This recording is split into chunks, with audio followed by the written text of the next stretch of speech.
Tu connais cette personne qui ne publie jamais rien? Peut-être que c'est ton ami. Peut-être que c'est toi. Pendant que le reste du monde documente frénétiquement chaque seconde de ses vacances, eux se contentent simplement d'en profiter.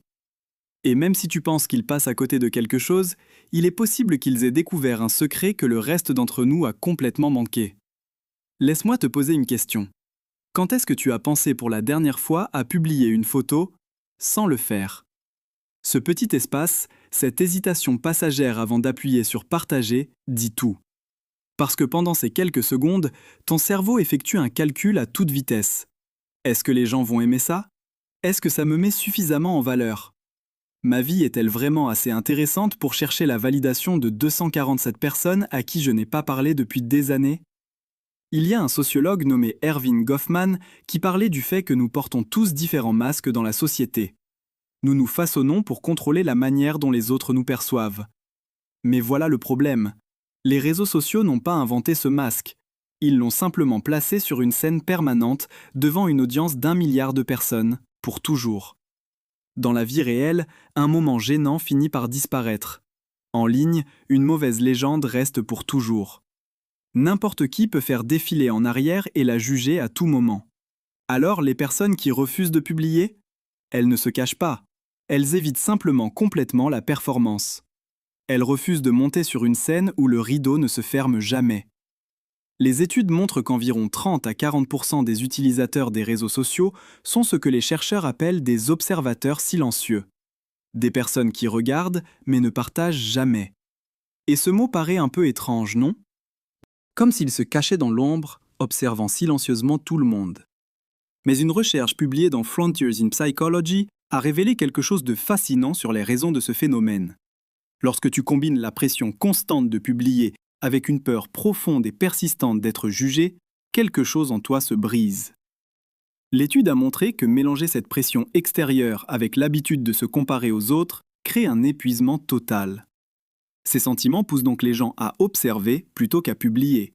Traduction: ton cerveau essaie désespérément de te protéger. Il sait que comparer ta réalité d'un mardi après-midi avec le best-of de quelqu'un d'autre n'est pas seulement inutile, c'est du poison. Et voici le piège que tu ne vois même pas arriver. Même lorsque tu sais consciemment que les réseaux sociaux sont complètement faux, ton cerveau tombe quand même dans le panneau. Tu vois la promotion soudaine de quelqu'un, sa bague de fiançailles parfaite ou sa toute nouvelle maison.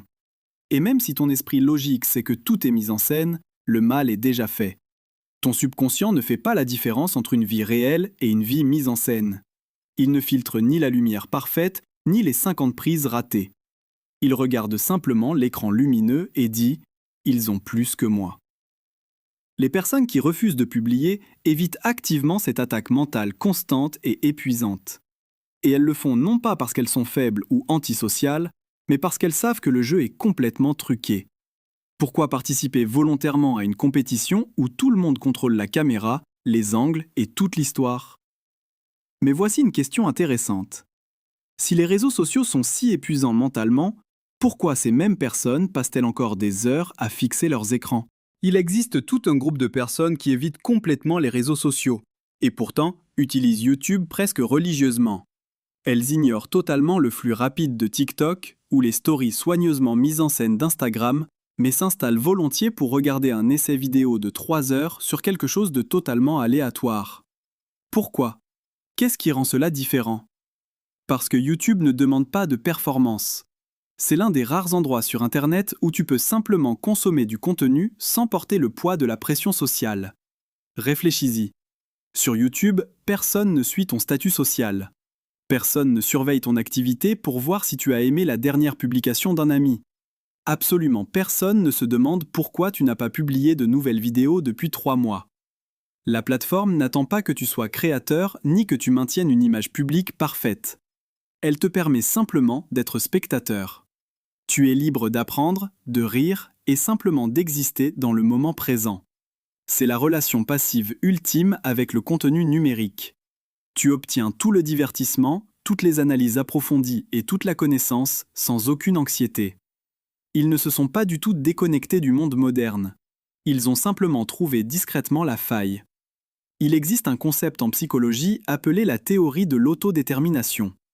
Elle dit essentiellement que les êtres humains s'épanouissent le plus lorsqu'ils ont le sentiment d'être totalement en contrôle de leurs propres choix, libres de toute pression extérieure.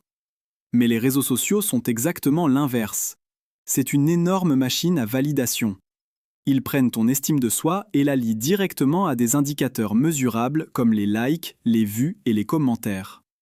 Les personnes qui évitent de publier ne le font pas pour être difficiles ou antisociales. Elles protègent activement leur autonomie. Elles font une déclaration silencieuse mais extrêmement puissante. Ma confiance n'a pas besoin d'être validée par la foule.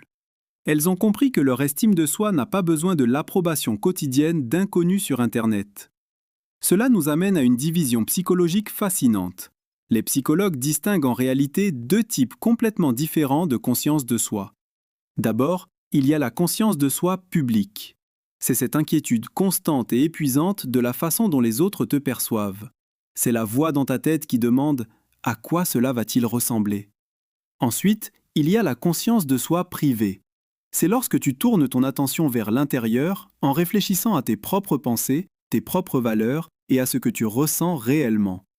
Les personnes qui sortent du jeu de la publication s'orientent fortement vers cette deuxième catégorie. En quittant la scène numérique, elles cessent de se demander comment cela va-t-il paraître aux autres. À la place, elles se demandent comment est-ce que je me sens vraiment.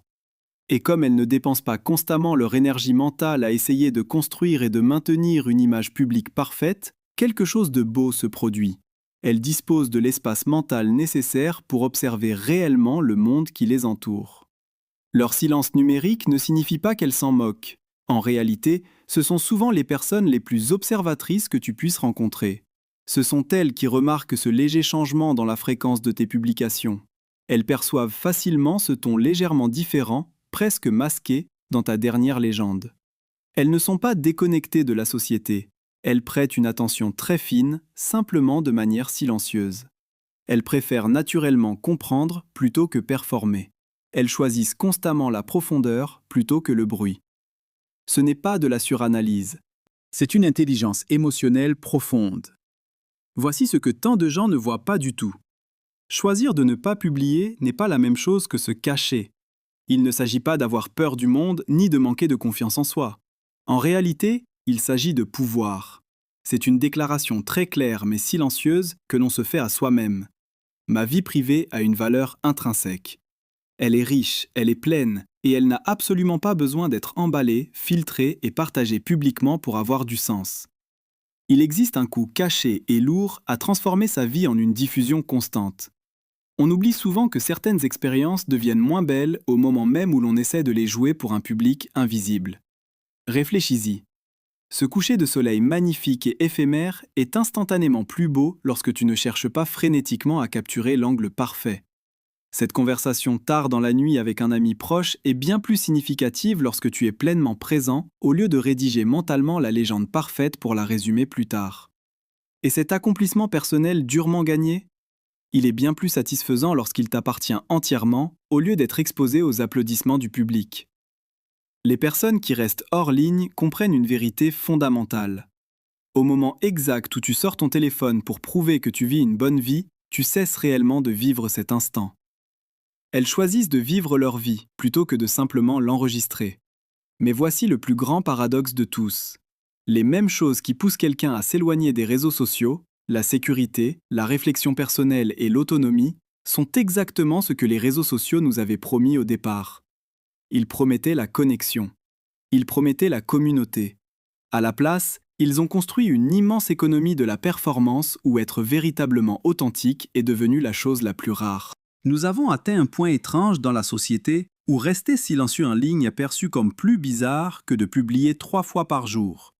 Les personnes qui choisissent de se retirer ne rejettent pas la connexion humaine. Pas du tout. Elles rejettent simplement les conditions imposées par l'application. Elles choisissent de se connecter selon leurs propres règles, dans la vie réelle, sans spectacle. Elles savent qu'elles préfèrent avoir 5 vrais amis qui connaissent réellement ce qui se passe dans leur vie quotidienne, imparfaite et réelle, plutôt que 1000 connaissances superficielles qui se contentent de liker une photo. Elles comprennent que 10 conversations profondes dans la vraie vie auront toujours plus de valeur que 1000 réactions passives sur un écran. Alors, voici quelque chose à méditer. Et si les personnes qui n'utilisent pas les réseaux sociaux ne manquaient absolument de rien? Et si c'était elles qui avaient compris en premier? Parce qu'au final, lorsque l'écran s'éteint, personne sur son lit de mort ne regrette de ne pas avoir publié plus de contenu. Mais beaucoup regrettent de ne pas avoir vécu davantage. Les discrets ne se cachent pas dans l'ombre, ils vivent simplement magnifiquement dans la lumière, exactement là où les caméras ne peuvent pas les atteindre. Si cette perspective t'a parlé, n'hésite pas à t'abonner. Et si tu veux soutenir ces analyses approfondies, pense à rejoindre le programme de membres de la chaîne. Je t'en serai sincèrement reconnaissant.